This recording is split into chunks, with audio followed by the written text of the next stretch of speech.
You're listening to the Churros y Tácticas Podcast.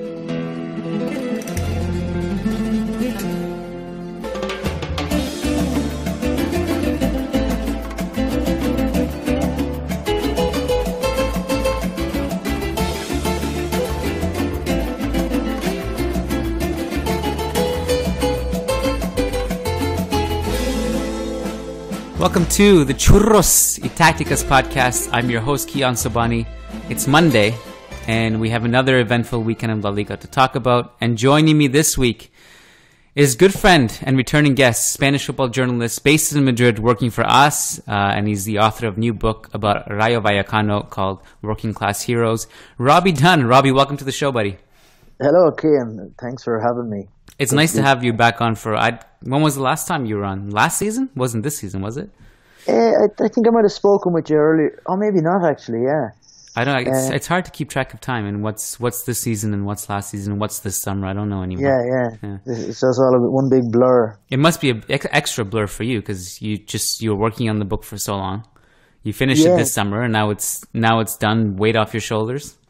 Yeah. It's the first kind of time I've gotten a chance to kind of feel like some kind of a football reporter doing a season, reporting on a season. Because last year I was just Rayo and I was working, but I was kind of more, my free time was not free time, but I was more concerned with Rayo and what they were doing and worrying about the book and trying to figure out how to write a book while I was writing a book. So this year I finally kind of got my teeth into some actual reporting and things like that. So but one big blur, certainly. If you're a journalist and you choose to write a book, what do you think is the best way to do it? Do you do it like after hours? Do you do it? You wake up earlier, or do you just choose to do it in the off season? Like, how do you juggle that?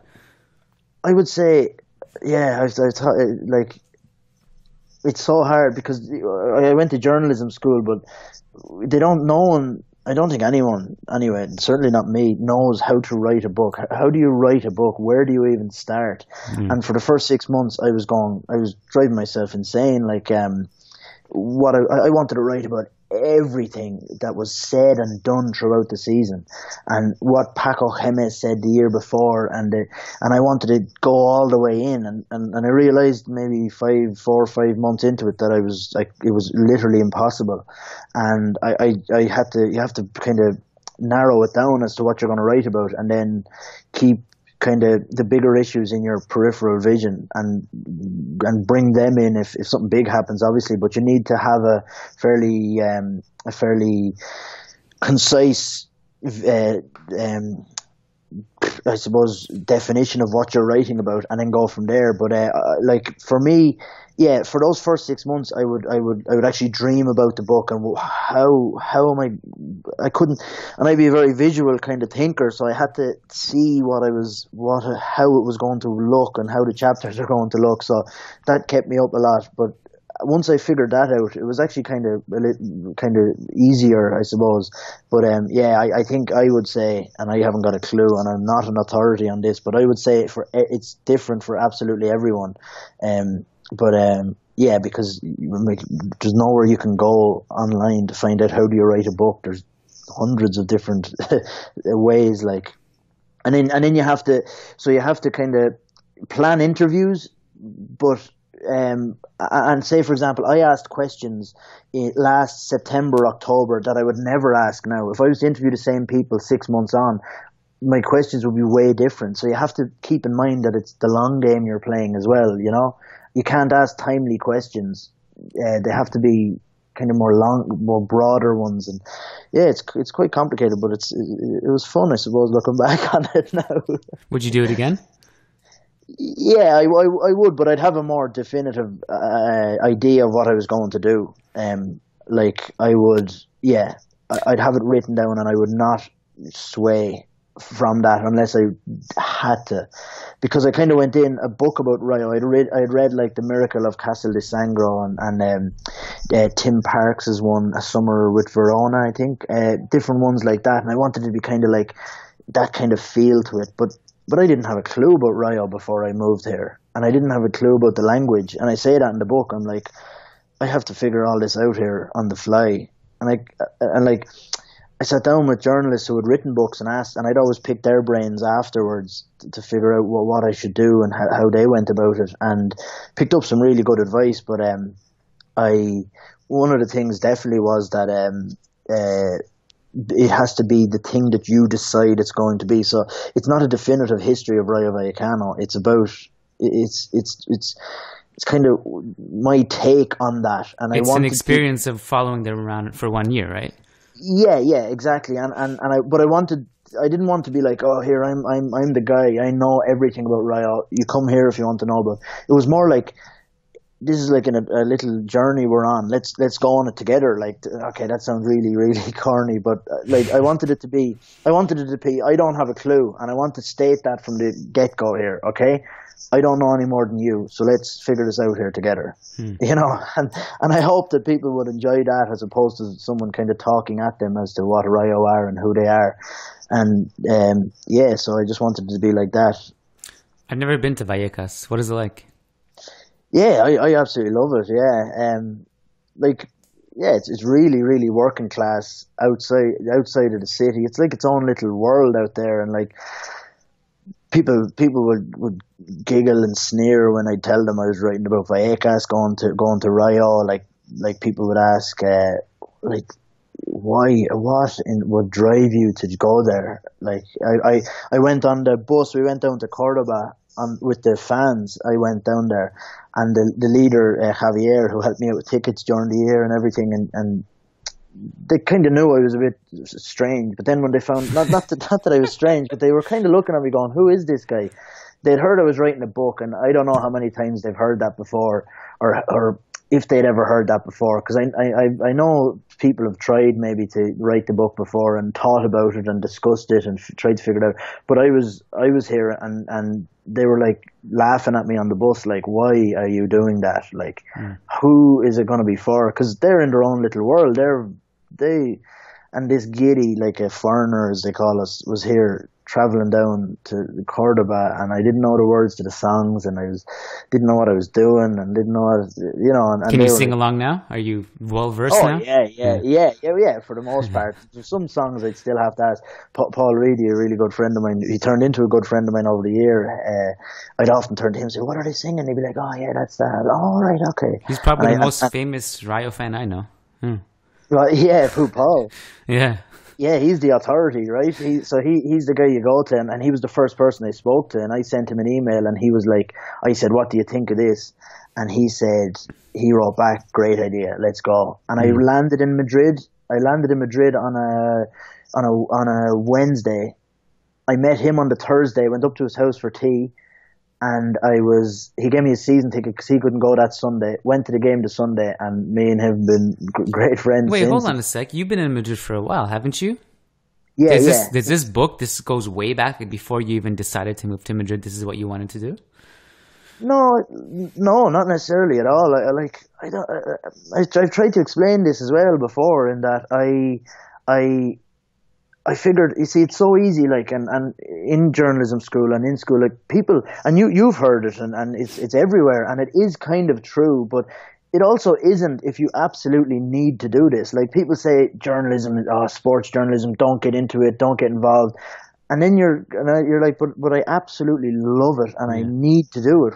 So what do I do now? Like, you know, and like, just give up on my dream, and then so I was really worried that once I moved here, I'd start teaching English, start making money doing that, and then I'd fall out of journalism, and then it'd be impossible for me to get back in. So I was like, okay, I need to do something to keep myself involved and to learn, you know, because it is easy to fall out, and then all of a sudden you find you're the director of an English academy here, and you're 50, and you forget completely about your dream to be a sports writer.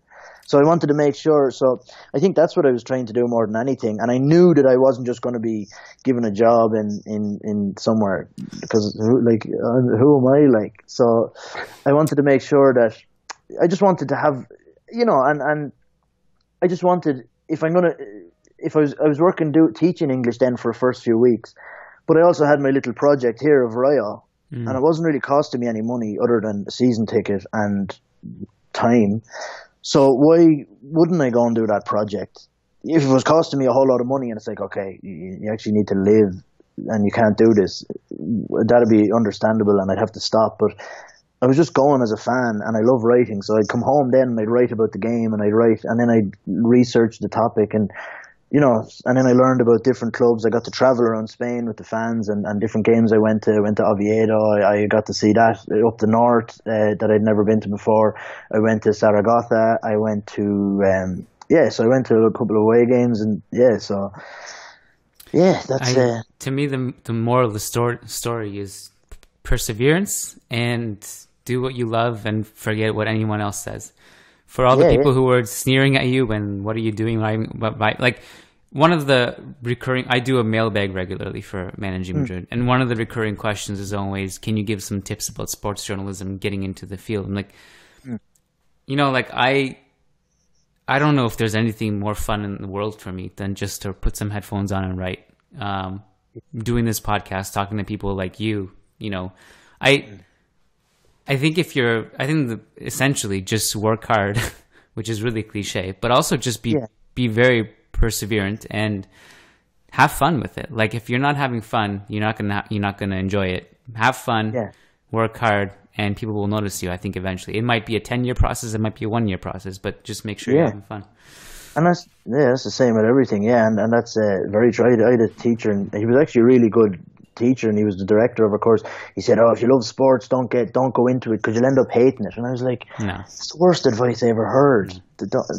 No, I'm not. I do love it, and I'm going to keep going, and I'm just going to keep going, and you get used to rejection, and you get used to different things like that. But absolutely, the first world problems that come with it that were challenging for me, which are not even really challenges, is if you're a fan of a certain team that you cover, you have to kind of be professional about it, right? So if you're sitting press row at the Bernabeu, you're not going to go crazy if Ronaldo scores, and or you're, the first time I sat through a press conference with Zidane, I remember just sitting there just looking at him like, this guy's my childhood hero, and you just it's a bit surreal, and you kind of have to separate and just keep that giddiness internally. I mean, those are the problems with sports journalism. I totally disagree with that notion that you're gonna hate it if you get into it, but you just got to do it the right way. Like if you're a slave and you're kind of working for publication, you don't that's different. But start your own gig if you have to, but just have fun with it.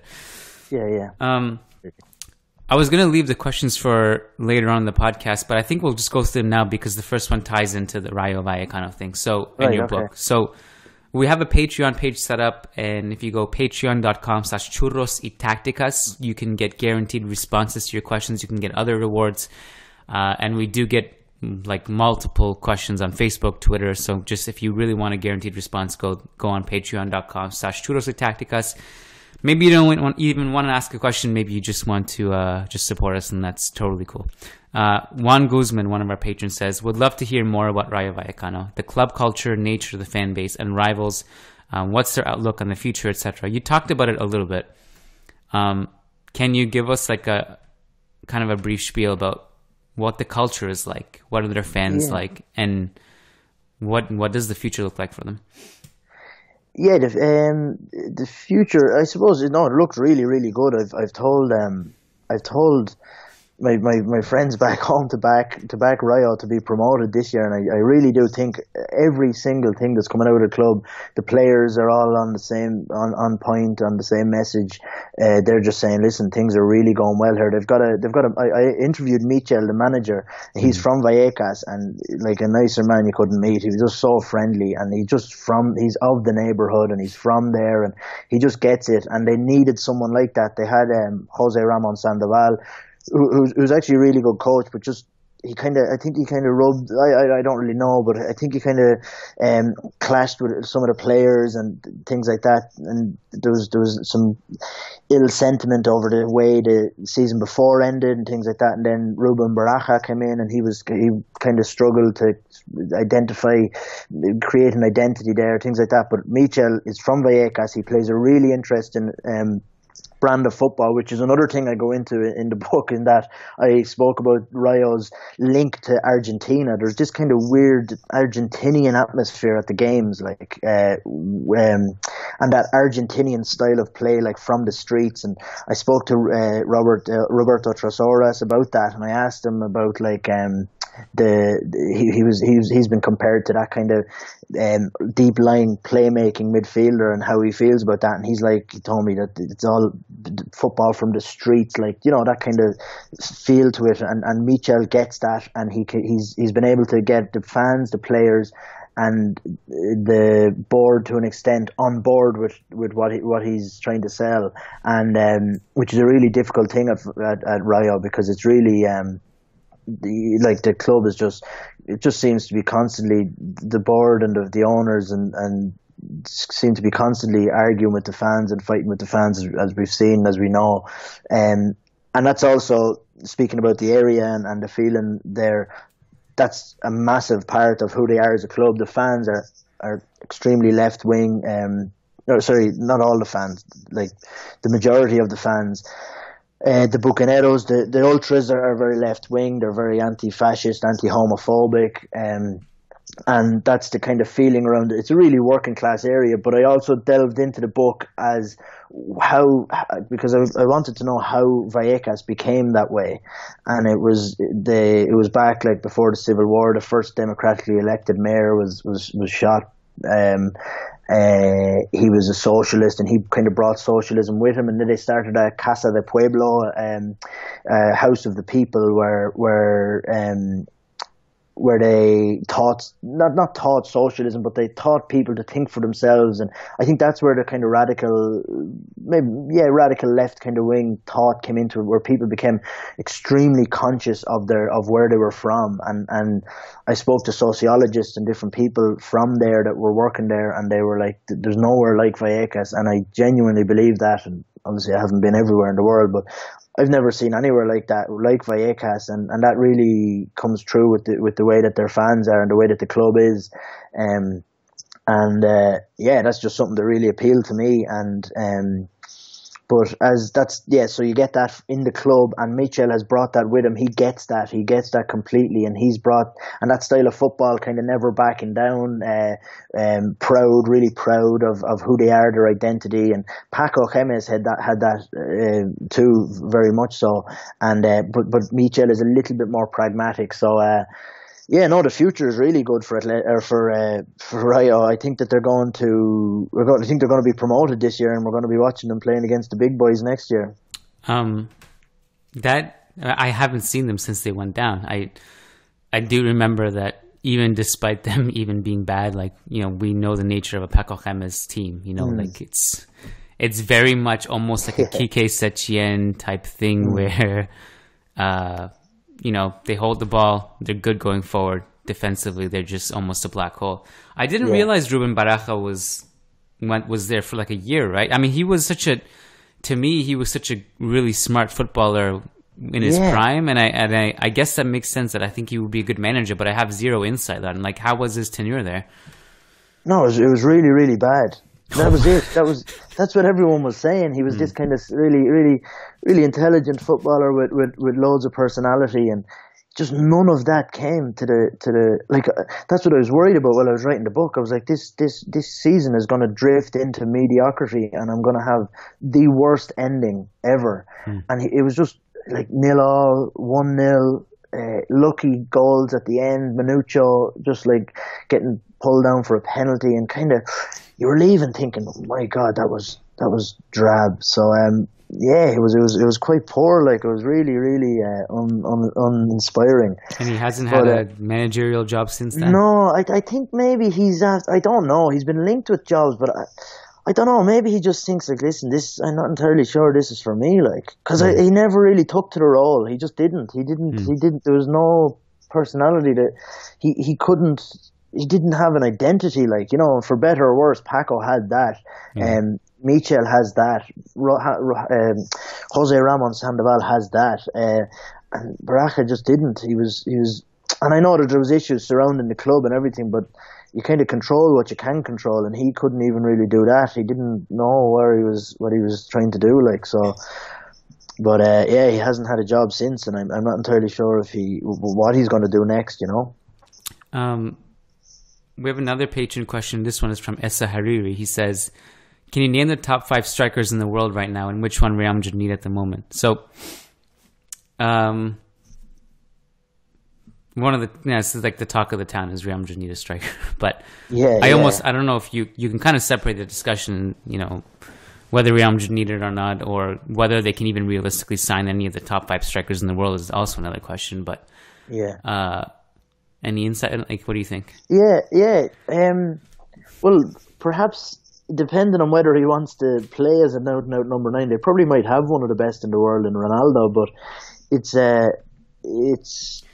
they've got, like, I mean, we don't watch the Premier League enough or La Liga or the Bundesliga, but it depends on what style Zidane wants to play. Like, the issue, I suppose, with Benzema recently and against Athletic Bilbao, for as far as I was concerned, was Benzema, who usually he's a nightmare for defenders and midfielders, dropping into that space and running out diagonally to the wing and letting Ronaldo occupy those spaces and Bale when he's available, Asensio when he's there to get in behind and things like that. But he just become more of a static number 9, and I mean there's I won't say a dime a dozen, but there's plenty of strikers you could replace with that kind of a number 9. The likes of maybe I don't know who, like I don't want to have a go at it or have any fan bases coming back at me, but like there's loads of number 9s that do that job as a number 9. Like, but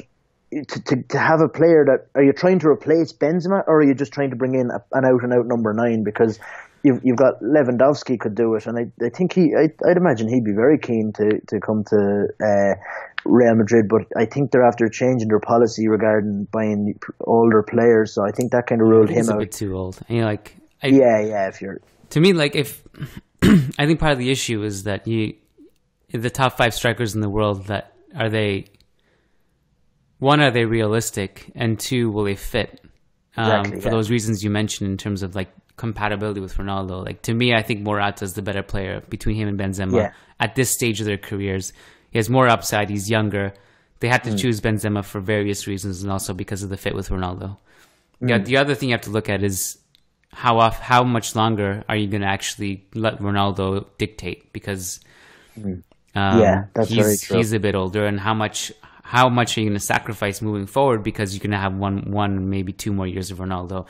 And to me, I think the answer was clear if you had to choose between Morata and Benzema, mostly because Morata is younger. He has more years ahead of him. I thought it made more sense. But,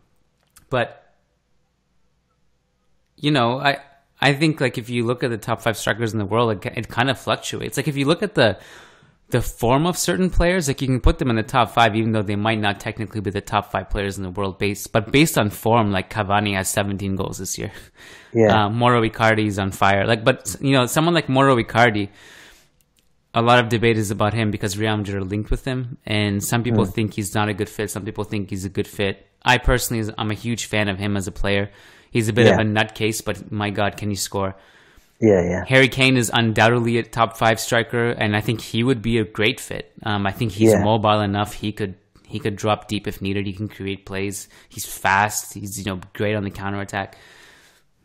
Someone like that would be fantastic. But I think you're running into the problem of how realistic are signings like this. You know what I mean? Yeah, and as you said, I think probably more important than that is the identity of that attacking line going forward. You could bring in someone like, let's say, for argument's sake, I can't even think of anyone. Like, say, okay, you're not going to do this, and I know that, but just for the sake of a name, Sandro Ramirez, just for a name as a number 9, and you want to put him as the number 9 and let Ronaldo and kind of, he's a little bit more maybe cooperative as to what Ronaldo wants to do, and then and it's not as a big a name striker, and he sacrifices more, or do you want to push Ronaldo further to the periphery and create the number 9 that Benzema wants to be but just can't be, as a pure, say, Diego Costa, like, put him there as the figurehead and he dictates everything that happens there. And because at the moment it's kind of reliant on Ronaldo, and the identity still remains. Ronaldo is still the man in that attack, and he's not scoring now, given the incoherence of that attack.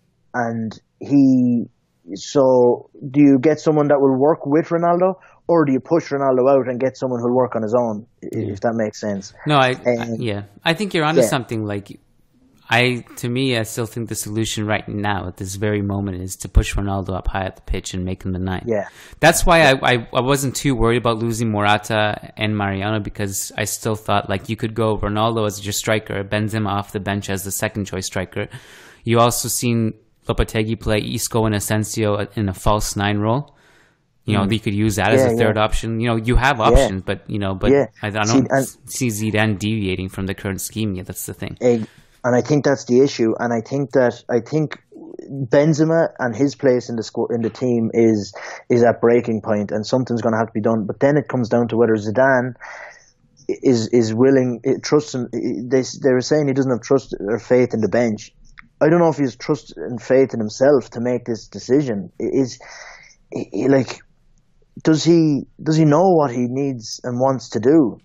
Or because it was really late when he started making subs against Athletic Bilbao the last day as well, and I think that I think that indicates he doesn't have trust and faith in the bench, but it also kind of screams that, is he sure himself of what he wants? So I'm not entirely sure that I don't know what's going to have to happen there, but I think Real Madrid have problems in defence as well, but midfield they seem to be okay, and like with the likes of Isco on there, it's okay, but it's just a willingness to kind of deviate, as you said, from that structure that's there at the moment. The next question kind of ties into this discussion, because Real Madrid, after what happened in Bilbao, they also lost 2 points at an extra cost because Casemiro suspended. And Carvajal won't be there. Ramos is suspended. Yeah. So the question is from Chivelle Charles on Facebook. She says, will Llorente get his chance versus Sevilla with Casemiro suspended? I think he had not had many chances. And we rested Casemiro. Kovacic was injured and he still was not able to make the 18. So will he start versus Sevilla? So the question is basically Llorente. Will he play? Because Zidane hasn't played him in the past when Casemiro hasn't been there. He's opted to go with Kovacic or drop Cruz deeper. And also, basically, what do we do with Carvajal and Ramos? Do you have any thoughts on this? To me, I don't think we'll see Llorente. I think the game is too big. I think he can do it. I think he's capable of doing it, but I don't think Zidane trusts him yet. Yeah, exactly. I think Zidane was in a little bit of a bind against Athletic Bilbao, because when they were on top, if you take Casemiro off, you've kind of lose that little bit of metal there in that position. If you take him off for say Llorente, and you want to push him a little bit further and let him be a little bit more progressive or aggressive in attack and more creative, you lose then what Casemiro brings, which is being able to compete with Raul Garcia and Aduriz in the air, and then but it also, when he did make the change, it was Kovacic that came on, who's just coming back from injury. Big game, big 10-15 minutes, and he didn't bring on Ceballos, or he didn't bring on Llorente. So I'd imagine it will be Kovacic, but at the same time, is it at breaking point yet? I don't know what's gonna, he has to do something more. He has to be more aggressive in or change things, and it's not working at the moment. So maybe he might throw a surprise in there with Llorente or who's the other name we mentioned? Kovacic. Oh yeah, or Llorente, or maybe even someone like Ceballos, and dropping Cruz or Modric. I'd be really surprised if we saw Ceballos. He doesn't trust Ceballos or Llorente at this point. We just don't see them. Or Vallejo, So then you're looking at right back. You're looking at Achraf. Achraf, yeah. Yeah, Achraf, yeah. So that kind of worries me, because in the past, when he's had a choice between the two, Zidane usually chooses Achraf. But to me, Achraf is just not as good as Vallejo. And I know they're different positions, but a better solution when you're missing Carvajal and Ramos to me is still to put Nacho at right back and then Vallejo and Varane in the middle would be much better. Yeah. To be honest with you, I have to disagree with you on the Vallejo. He looks to me like he's not ready yet. He's unsteady. He's a little bit nervous. And I kind of have to. I could actually see that coming with Vallejo being dropped from the World Cup squad. I could just tell his first couple of games he looks a little bit nervous, and he's. I mean, these are fairly serious. Every game, as they say in Spain, every game is a final now for Real Madrid, and I just think. And also that's the reason why they didn't keep Pepe is because they realize what they have in Nacho, and he's their Mr. Reliable, and he steps in. And I understand what you mean. I mean, do you lose more by putting Achraf out on the right and Nacho in the middle, or do you lose that little bit in the? Or do you lose that little bit in the center with Varane? Like, which combination do you want? Which combination is less weak, I suppose, is the way I'm trying to say it. Like, because Vallejo and Varane as a combination don't really inspire you. But then when you look at Nacho and Varane, it's kind of a little bit more, like, that's more, you've got strength, you've got pace, you've got the nerves of steel, I suppose, if you want to refer to it as that from Nacho. You've got the a threat from a set piece. You've got everything, and then you just lose a little bit on the wing with Achraf. Or do you put Nacho out there and you kind of gain a little bit out on the right, but then you're looking really, really nervous in the centre. I think they're two guys who can be nervous at the best of times, and I just don't know. It depends on who you pick your poison, I suppose. But I personally go for Nacho and then Achraf on the right. Well, look, to me, my assessment of Vallejo is definitely better than what your assessment is so far. But I would say this is that Real Madrid's central defenders have been exposed a lot this season. I think a lot of it has to do with midfield issues.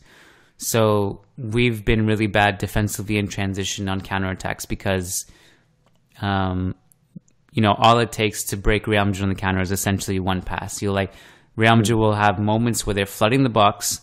They have like 5 players in the box waiting for a cross. The cross doesn't get there, or it's blocked or intercepted. And all of a sudden you have a complete wide open midfield with no one covering.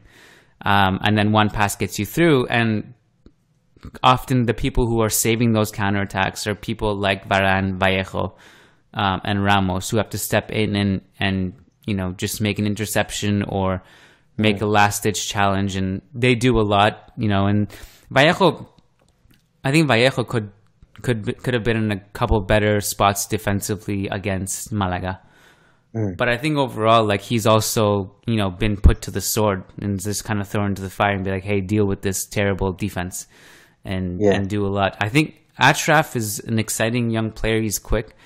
Nacho is also really fast on the flank. And to me, like, I don't know if you ask me which player is more ready, Achraf or Vallejo, to me it's Vallejo, because this is a kid who was one of the best defenders in the Bundesliga last season.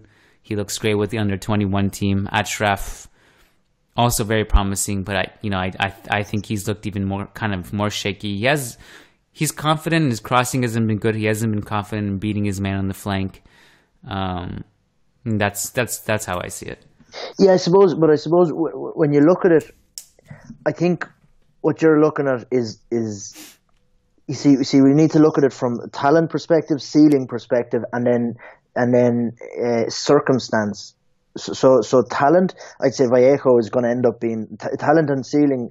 Vallejo will be the better defender, I think, in time, and then you look at circumstance, as in, like, say for example, right, like it depends on what you're willing to give up, I suppose, and I think that's more like, say for example, Vallejo replacing Ramos is a far higher drop off than, say, Carvajal replacing Achraf, if that makes sense. And you know what I mean? Because You think it's a bigger drop off if Vallejo replaces Ramos than Achraf replacing Carvajal? Because based on what the two central defenders are being asked to do defensively, I think because it's so reliant on the fullbacks and they're moving up either side so much that the two centre backs take on a bigger role defensively, like you were saying in transition. So then all of a sudden, the replacement becomes more important, if that makes sense. Like Vallejo is being asked to do more, I suppose, than Achraf is. Achraf is being asked to go and play as a right back, like he is, and that's fine. But Vallejo is being asked to be Sergio Ramos, and Ramos needs to cover for Marcelo and also kind of cover so much space back there. And I think that's what I'm trying to say in terms of the circumstance of what they're trying to replace. Not that it's a drop-off, because Carvajal is one of the best right-backs in the world, and Achraf isn't obviously near that. But it's just, he can do that job just fine, just okay. So you're saying you can mask Achraf because he just plays as a full-back and not in a less important position? Yeah, exactly. And based on what Vallejo is being asked to do, I think it's you need to kind of cover that weakness, I suppose, the perceived weakness is what I'm trying to get at. And I'm having trouble seeing it that way, but I think it's also because I rate Vallejo probably way more than you do right now. Yeah, I think exactly. That's where we are. So, one of us is going to be proven right, I think, at the end of the weekend. We'll see. Yeah. We'll see how it goes. I mean, it's interesting. To me, I still think my feeling is that Zidane trusts Achraf more for whatever reason, but. Mm-hmm. Because we just know what I think by now we have come to know what Zidane will do, and we know which players he really likes. We know which ones he trusts. I'm 100% sure that he doesn't pick based on form. He picks based on what he believes, the rhythm, the continuity. I think we'll see Achraf. I think we'll see Nacho at the center, and then we'll probably see Kovacic in the midfield instead of Casemiro. Yeah. Well, based on the Athletic Bilbao game, but also just one thing on Vallejo, and this is probably like it biased in terms of aesthetics. I think Achraf looks a little bit more like Carvajal, and he's more fluid, whereas Vallejo has that awkward kind of run, and I think that maybe gives off the impression that he isn't in full control. Sometimes maybe is what, and that's biased. That's making me biased. I kind of like the aesthetics on Vallejo game. To me, he's like a traditional. Not a traditional. He's almost a kind of bit unorthodox the way his playing style. He's quick. He can pass. He can tackle. I don't know. I think this is the most conflicting opinion that anyone has ever had towards me against Vallejo. Yeah. We shall see. Yeah, we shall see. What's funny? Last night's game, I had predicted would be the best game of the weekend because it's Quique Setien versus Quique Setien's kind of corpse. Like his old stomping grounds. Both teams have been involved in really entertaining games over the last 12 to 24 months. They both can attack. They both like to bring the ball out of the back. Neither of them can defend. And some people actually called me on. They were like, "You were wrong. There was no goals." But you know what? I actually thought it was really entertaining, and I was thoroughly impressed with Las Palmas in the post Paco era. What do you think? Yeah, no, definitely. I think that there's something. I don't want to say that they're back to being a functional working team just yet, but I think that they definitely seem to be improving to an extent. Okay, they collapsed against Deportivo in the Copa, but they drew with Real Sociedad, and they are capable of a display like that. Because they have plenty of talent and plenty of talented footballers. I suppose with all the turmoil on the bench, and with that kind of conflicting different managers coming in and changing styles, so not changing them that drastically, but just the message changes when a manager comes in, and I think that's really, really difficult. And I think just some continuity and a little bit more pragmatism would certainly help them, and I think that they would be fine after that. But I think those games, that's always nearly the way it works. Like, I mean, those games where you're guaranteed goals, and then it's just like 1-0 or 1-1 or 0-0 or something. Like, I thought Athletic Bilbao and Real Madrid was guaranteed goals, but obviously we didn't see that. But I think Real Betis are in a bit of trouble last night. I was on Twitter last night and I said that they're fine in terms of, I didn't realise actually how that the players may have given up on Setien, which is worrying. In that, like, I just don't understand how you could start a project and give up on it 5 months in. But the only thing that would cause me to maybe consider that is if the players give up, and at that point you have to take a look at whether, because you can't sack the players obviously, and it would take 3, 4, 5, 6 years to get rid of all those players and clean it out, clean the house. But Setien would be the easier option to get rid of and bring back in whoever. I think. So I think they might be considering it now, but I just don't understand how you can start a project, invest money in it, be so excited in the summer about it, and then all of a sudden give up after 5 months. Especially when because it takes 1, 2, 3. Transfer windows to build a squad that Setien, who needs specific types of players to build a squad around. So I think it would be a little bit short-sighted of them if they were to get rid of Setien now. I think he deserves a chance to steady the ship a bit. I mean, we saw how good they were to start this season. Not right away, but basically they started to pick it up right at the game at the Bernabeu, and they've been really good since then. Then they dropped off, and then against Eibar when they were blown away, and then the Copa exit. Just the last week or two has been disastrous. Yeah, absolutely. I wasn't surprised about Las Palmas being good offensively because we've seen flashes of that. I was really surprised at how bad Betis were offensively and how well Las Palmas defended them. And I will say that the expected goals were like above 2 for Las Palmas. They were under 0.5. I think they were like 0.3 for Betis, and they looked like they'd never played football before. That was that bad. And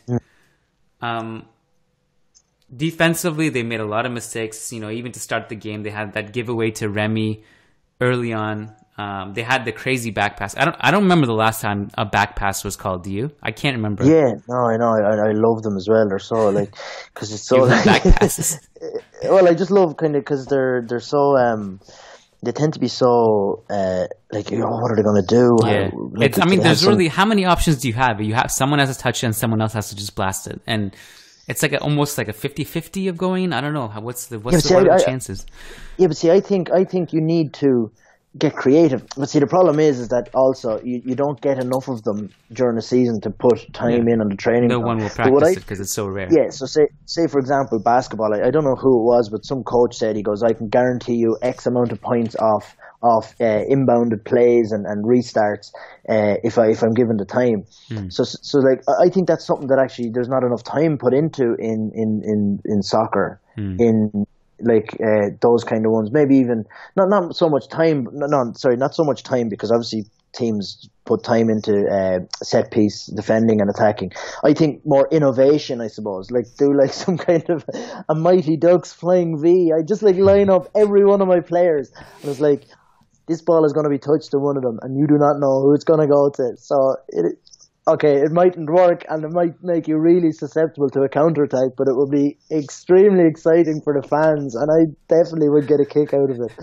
But something like that, I don't know. But maybe some more innovation. There's definitely potential there. The Mighty Ducks flying V's would be really fun. I don't know how that even is possible in that moment, but an indirect free kick, you have to strike it after it's been touched, or can another player take a touch? No. Someone has to touch it before another player strikes it. So two different people have to touch it. One to just touch it, and then another person to strike it. But do you have to strike it? Because what you could do is fake it. Because the player coming off the line, he comes off it so quickly. You could put your body in the way, and he's going to run into you. So you have a penalty. Yeah, you can fake it. I mean, after the first touch, anything is fair game. It's open play, so you could fake it. Then you have to. I'd have something like that. Like, I don't know. Or do you know what you could do? No, that'd be difficult. Wait, now you got to say it. I want to hear it. Get the indirect. Get the person who's touching it to scoop it up into the air. I like it. And then just head it. Oh no, that'd be so difficult. I mean, it would at least be fun to watch. Yeah, and someone's probably going to crash into you, but it's just a matter of if they don't, are you capable of getting a header on target? I mean, or if you I don't know. It's a good exercise for our listeners to just send us the most creative and best indirect free kicks inside the box. Like, I'd be curious to watch them. Maybe have someone run from like 30. Remember when you were a kid and you were playing and you like run from. You don't actually get as much power on it as you think, but have someone run from like 30 yards. But as I was saying, this takes time on the training ground, and you're not going to put hours into this. You only get one a season, maybe. I don't even think that is even. I can't remember the last time anyone got this. An indirect free kick, maybe, yeah, but it's so rare. Yeah, no, I know. Yeah. But anyway. The amount of time we've spent talking about it on this podcast is more time than will be. Is more time than any coach will ever put towards discussing it themselves. But if they ever need a guidebook on how to take them or some ideas, they can refer back to this. Yes. The trio of Jonathan Cailleri, Remy, and Viera, I thought was phenomenal in this game. I thought Remy was really dangerous. I thought Viera's touch and passing was phenomenal. And I thought they just looked really dangerous. Like, I wonder if at some point we'll see like regression to the mean, and then this is just like the hype, in the post-Paco era, and then the coaching change eventually it settles. But I thought those two look really good. Jonathan Viera, 101 completed passes in this game. This is a tweet from Jamie Kemp, who we know is big Las Palmas guy, and it was a career high for him in the league. 101 completed passes is a lot.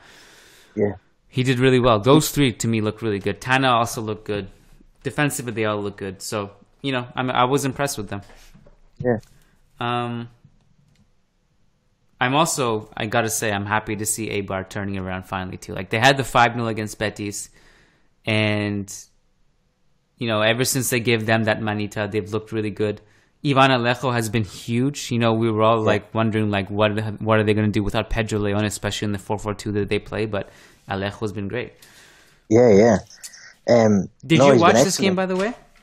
The what? Did you watch this game? The Eibar 3. Espanyol. Yeah, I was watching some of it. Yeah. Did you see the penalty call? There's Sergio Enrique, and he goes down and he holds his face. Oh yeah, and I saw it. Yeah, he wasn't even. But it's an ongoing debate we have in work about that, because it's the Sadio Mane thing all over. Like, it was the intention there, and I've got a big spiel about that. And like, that's the one you're talking about, obviously, yeah. Yeah, I mean, it was just a weird call, and it was shocking to me that Enrique reacted like that. It was not even any contact that you can embellish. Like, I understand when people embellish because there's contact and you just react a certain way, but zero contact. He knew exactly what he was doing. Like, I think the ball hit him and he was faking that was the thing that hurt him. And I suppose he was just looking for an excuse so he could say, "Oh, that's what I got a shock," or I maybe. But but at the same time, you can't put your foot up like this. Is the argument that you can't put your foot up like that in the box. No. You just can't do it. And they're like, and they're like, "Oh, but he didn't see him." I'm like, I don't care. You can't do that. You can't do it. It's like, because we were talking, I'm walking out of the kitchen in work, and someone's running down the side, and they run into me, and I didn't see it. I don't care. You shouldn't be running off it. That's it, okay? It's not about seeing me or me being there, the possibility of me being there. You can't do that. Do you get me? Like, and they were trying to argue, and I was like, no, you just don't do that, okay? That's it. Because there was a couple of because there was something happened in the but he didn't see him, mate. He didn't see him. I said, I don't care. He shouldn't. You're surrounded by people in the box, and there's people. There's like, if you're on your own, fine. Literally no game, maybe, yeah. But there's 10 or 12 or 14 other players there. Like, not seeing him isn't a good enough excuse. So that's the whole debate at the moment. I don't know how much the analogy sticks, but it's definitely true in the real world. It's not an excuse not to see someone if you're running full speed in a public space. Yeah. So that. Yeah, I mean, it was crazy to me that it was a penalty though, but it was also interesting. Like, that was called a penalty, and then Inui was called for a dive earlier in the game in the first half. That's really harsh, that one. And to me, it's like Inui is a saint. Like, I felt like the referee has to recognize that Inui is a perfect human being and like such a good person that he would never do that. I was really hurt by that. I feel like Inui should never be punished for anything because he doesn't deserve it. No. He's not for diving anyway. For diving. You certainly can't say he's a diver. He's a really honest footballer. So, yeah. Quickly before we move on to Barca Celta, have you ever been to Estadio Alfonso Perez in the Getafe Stadium? Yeah. We went there towards Rayo. I went there towards Rayo for the Rayo last season. Yeah. Yes. I don't, Getafe is a team that traditionally has like zero culture, and it's not like, I don't think anyone missed them when they went to Segunda. This year, they've been really fun. They've been really good. The atmosphere in that game against Valencia was unbelievable. And I've just been impressed with them. Without the ball, I think they play really good. They started this game, they were swarming high up the pitch to start. Angel is a really interesting player. His passing in the final third has been really good, and it's hard to believe he's a 30-year-old who's bounced around in Segunda, and he's having his best season now. Him and Molina are a great duo. Yeah, Molina's been excellent. After Arambari had two idiotic challenges, I thought it was over. I thought Valencia would just steamroll, but that's after that. I thought they were amazing. They, to be fair, Valencia nearly was knocking on the door quite a bit, and Getafe just nearly held on. But they scored. They had that deflected goal by Vergara, and good for them. I just want to say that good for them. Yeah, no, definitely. I think, and as you were saying, they're a team, I suppose, without an identity, and that's actually a massive topic, and it's something that I really, really have thought about a lot. And then Rory Smith from the Times was just discussing it after.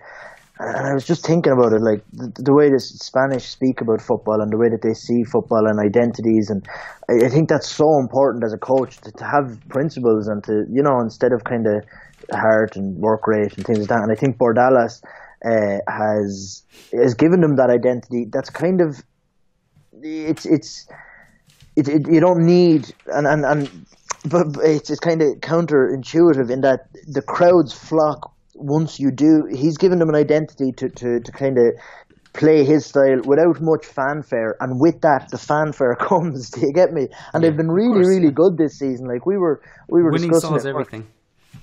Exactly, that's true. And I was just saying, like, I was like, we were talking about talking points for La Liga, and I was like, Getafe, Valencia, there you go. I said, like, and I was laughing, saying, no laughing now down the back, because Getafe are still like a bit of a laughing stock, and it's hard to shed that reputation. But I was like, I am telling you that this is going to be really, really tough for Valencia, and I think they might drop points.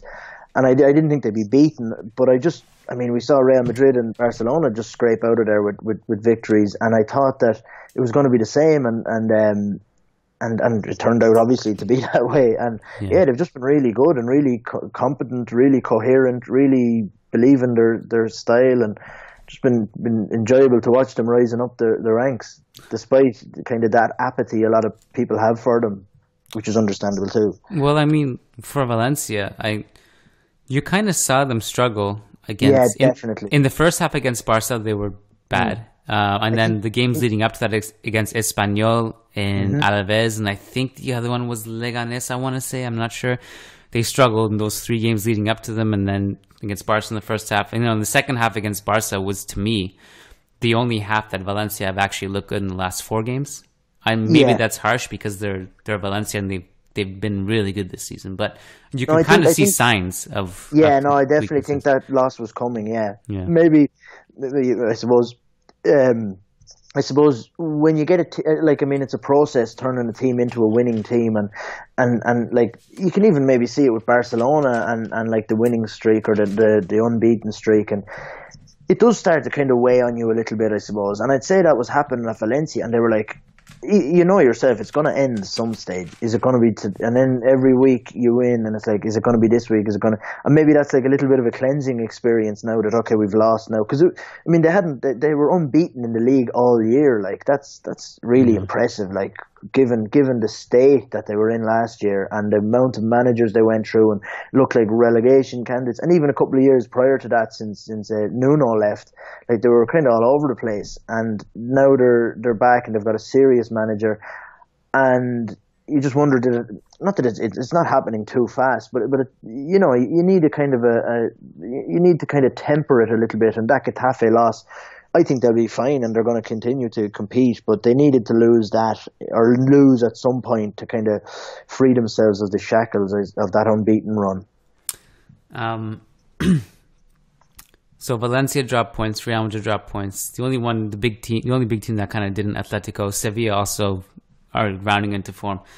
So Barca dropped points, and it's fun because anytime Barca plays Celta, like you got a circle on your calendar because Celta, like traditionally in the past few years, are one of the only teams that really just have a go at Barca. Like they understand that you can really unnerve them if you just go at them and fight fire with fire. And Celta, like to me, you know, they can do it. You know, like you look at their offensive, you know, players. Pione, Sisto, just terrific. Aspas, you know, we know a lot about Aspas. Maxi also been great this season. Daniel Was, to me, is just completely underrated. You know, some of his pass leading up to the first goal was amazing. Definitely. Pione Sisto, I think he needed to add a little bit of nuance to his game in maybe a little bit more vision, a bit more kind of ability to play in not tighter spaces, but you know, like that. He was more of I won't say a one-trick pony, but more kind of, you could compare him maybe more favorably to Deulofeu maybe last year. But this year he's efficient now. And he's cutting inside and he's well able to pick a pass, and he's capable of kind of niftier footwork. His footwork has improved, I'd say. And Aspas as a ball carrier moving forward and being able to go one-on-one to break that line and to break into that next. I mean, he absolutely fabulous to watch. And they were so efficient in, like, every single time they attacked and he got on the ball, just absolutely brilliant. And they are so good under Unsu at that moving the ball, progressing the ball up the field through the middle. Always players available in front of them. They always one-touch passing, and it's absolutely a nightmare for opposing midfields and defenders because the ball moves up the field so quickly, and then it gets to the feet of Aspas, who's just able to. It's like he glides across the ground. He's so light on his feet, and he did that time and time again, and just such close control, that constant threat for, even though they didn't attack and they really were up against it near the end, they were still able, they still never gave up on that counter. And with Aspas there, they are capable of troubling you, like, as opposed to maybe just a launch or get it to midfield and lose it again. They were able to hold on to it, and that just gave them that little bit of breathing space, and it made Barcelona maybe have a think about, okay, we need to keep an eye on them, as opposed to, say, Athletic Bilbao on Saturday night when they couldn't hold the ball for 5 seconds and Real Madrid just all out. And I think that the likes of Aspas and Gomez and players like that make opposing teams just kind of keep an eye on them because they're so dangerous. I mean, it's nice to see Aspas running into this kind of form, because at the start of the season I thought he was a bit too deep. Yeah, I was worried. I love, like, you're talking about the way he glides. I love the way he assisted the second goal, because who was it that pulled? Was it Umtiti that pulled up on the play? I think it was, and he left injured, and he's going to miss a lot of time, which is bad for them, obviously. But the way he he was so patient on that play, because a lot of players would have just, once they got to that position, they would have just hit it in the box. Yeah. He held it. Yeah. Mm-hmm. He held it. He just beat Alba. Like, he hesitated. He beat Alba, and then he cut it back perfectly to Maxi. Like, I really enjoyed that. Yeah, no, and Aspas is a really, really, not selfish player, but he really, really likes to score, and he's got that killer instinct. And you'd think, oh, he's just going to absolutely blaze this against the side netting here, but no, he found it. And then just the nerves of steel from Maxi Gomez then to take the ball, just kind of roll it on top of his foot a little bit and then drive it home. Like, he could have just blazed that into the Barcelona sky, but he took his time and just picked the spot and buried it. But yeah, really, really cool and calm but Aspas it's funny because I don't know how weird this is going to sound, but he's so flexible. He's like real bendy. Did you ever see the way when he complains to refs? He's got like double jointed shoulders or something. Did you ever see that? How far he pushes? I haven't. No, I'll look up for it though. Watch him. His shoulders when he puts his arms back. That sounds really strange, but he's got like double jointed shoulders or something. He puts his arms back like as if to say why, and they just go all the way back. It's just like that. He's just so flexible and bendy, and he just glides and light. He's just so light, like, you know. I always noticed that about him, but probably sound weird, that assessment. But I've never heard it before. I've never heard that assessment before. Watch him, and I'll actually if you yeah, no, really, really flexible, slim attacker. Like, he just almost like a ghost, you know. But yeah, that's my assessment. So I want to make sure I word this correctly in the podcast description. Is his joints? His joints look strange when he complains to the referee. His shoulders. No, it's just his shoulders. Yeah, his shoulders are double jointed, and if he's listening, and if he wants to clarify that, then we will be happy. But I'm telling you, there's something about it. There's something about that. It's like okay, so you've got your sternum, okay, and that like. And it depends on how you can twist and turn your whole spine and core and body, how you turn, and he is double jointed. And I'm telling you that there's something to that. But anyway, this needs to be followed up with an interview. We need to interview him about this. Can you confirm or deny your ability? I think I don't know who it was. I think it was PK. I can't remember for sure now. In my notes, I didn't write that part down. But on Celta's first goal, Barcelona's line was shockingly bad. Because it looked so PK. Offside, and it was PK, wasn't it? It looked so offside, and then you're like, how is this offside? And PK is like not even in the picture. That's how badly out of position he was. I think, I don't know what's going on with PK. There's something, I don't know what it is. I have no theories, and I don't know, but it's like he's not that he's not enjoying himself, but it's like there's something on his mind maybe or something, or he's not, I don't know, he's not himself. And I think that losing Umtiti could be an absolute hammer blow for them. Losing Umtiti is massive. You look at, I mean, if their schedule was easy, it would have been a different story. But they're traveling to Villarreal, so even though they're struggling right now, they're completely capable of causing problems and scoring. And Fornals is on form, and Bakambu looks great. Umtiti is going to miss the Clásico though, and as much as Real Madrid are struggling right now, I just think they're still a sleeping giant. And not having Umtiti there is going to hurt them, I think. We'll see. But based on form, that's why there's never been a better year to, like, Barcelona are top and unbeaten and whatnot. But I mean, in reality, neither Real Madrid or Barcelona are showing the kind of form that deserves to win the league. And you could say that Valencia losing to Getafe, drawn, things like that are the same, and they haven't proven themselves. But I mean, they're every bit as good as Real Madrid, and I think that little slump that Atletico had, like, I was absolutely laughed. We did predictions with us as to who would win the league, the top scorer, things like that, and I picked Atletico to win the league based solely on the fact that I didn't think Real Madrid would win it, because I think it's such a difficult thing to do, and they'd sold their squad got worse, and proven squad players. I mean, like they brought in youth and that, but we weren't sure about that. I was thinking, okay, but I couldn't pick Barcelona because they had literally just got hammered in the. I don't think anyone could pick Barcelona the way so they like, unfolded for them. Yeah. I can't. Who else? I had to, I was like, okay, I have to pick. So I picked Atletico, okay, and I was like, okay, I picked it for a couple of reasons. Everyone else picked Real Madrid, and I just wanted to at least throw a little bit of flavour in and change it up a little bit. But I genuinely thought that Real Madrid won't win the league, and just because we didn't know, and like they set out their stall last year to win the league, and they put everything into it, and even then it was a grind.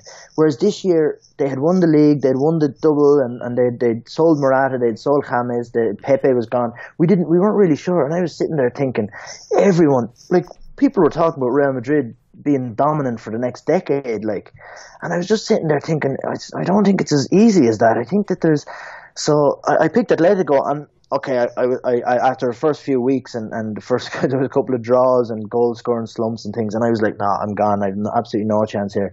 But then all of a sudden, I watched them against Real Sociedad, and Griezmann's back, and Griezmann's happy again. Simeone seems to be happy again. Saúl's playing well. There's reinforcements arriving in January. And I was sitting there thinking, this is absolutely wide open. La Liga is like. So I think I need a top four, and as you said, Real Madrid. Absolutely, like a sleeping giant. They could, if they win both Clásicos. I know that's a stretch and to think right now, but they win 2 Clásicos. Barcelona aren't going to win every game for the rest of the year either. So I mean, it's wide open, and Barcelona aren't showing the kind of form that would suggest that they're world beaters either. So no, I think there's a lot of gaps that have been bridged this season in La Liga. There's more parity. I will say this: I don't know how controversial this take is, but when I look at it this season, I don't think any La Liga team has been good. Like, I don't think Barcelona's been particularly good. Valencia is the one you can say they've proven in the last few games are not invincible. Atletico obviously haven't been good. Real Madrid obviously haven't been good. Sevilla have been a disaster up until like the last couple of games. Villarreal have had a slump. I mean, some of the more interesting teams that you're impressed with are some of the ones that have come up from the ashes, absolutely, like Leganés and Getafe and Girona and Levante. Celta are, doing better. Sociedad, even like after their hot start. Betis after their hot start haven't been good. They haven't been able to defend. I'm kind of worried, like on a European level, how these teams are going to do in Europe. I genuinely fear for them. Yeah, it could be the first May in a while where we don't have European finalists in the. But I think Atletico, if you look at Atletico getting knocked out of, provided everything goes as we expect it to go this week, Atletico getting knocked out of Europe, the Champions League, it's a strange one, and it's been discussed, and it's actually a really interesting one to consider that Spain are losing their dominance, which obviously football is cyclical and that was always going to happen, but just kind of difficult to kind of see where they pick back up again and how far they do fall. So it's interesting, although the parity in La Liga is certainly welcoming. It's kind of worrying that as to how good they're going to be in Europe, the Spanish teams, because we obviously want them all to go as far as we possibly can to keep our interest except for Barca. Well, okay, sorry. Yeah, right. This is I think that's we're over the hour mark now. Can you please tell everybody where they can get your book? Yeah, if you go into pitchpublishing.co.uk, there's a link there, or amazon.co.uk. You can get it there, and I would really, really appreciate it if you buy a copy. If you Google Working Class Heroes Robbie Dunne on Google, it's the first link is the Amazon link. Yeah. Perfect. Can you buy this in store? Like, if anyone comes to Madrid, can they buy it in store, or is it online only?